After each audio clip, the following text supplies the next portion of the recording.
جی السلام علیکم۔ یہ ایک ہومیوپیتھک ڈاکٹر ہیں جن کی پریسکرپشن جو ہے وہ میرے پاس آئی ہے۔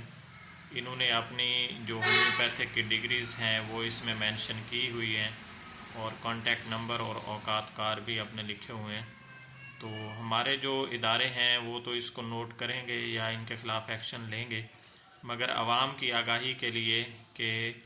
جس بندے نے ہومیوپیتھک کی ڈگری حاصل کی ہے وہ ہومیوپیتھک کے علاوہ دیگر جو ذرائع ہیں پریکٹس کرنے کے، جس میں سرجری ہے اور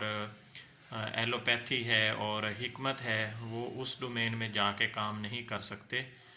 تو عوام الناس سے گزارش ہے کہ جب آپ کسی ہومیوپیتھک کے پاس جاتے ہیں اور وہ آپ کو کوئی ایلوپیتھک کی میڈیسن آپ کو تجویز کرتا ہے تو آپ نے اسے کہنا ہے کہ جی ہم صرف ہومیوپیتھک کی میڈیسن آپ سے لیں گے، جو ایلوپیتھک ہے وہ میڈیسن ہم کسی ایلوپیتھک ڈاکٹر سے تجویز کرائیں گے۔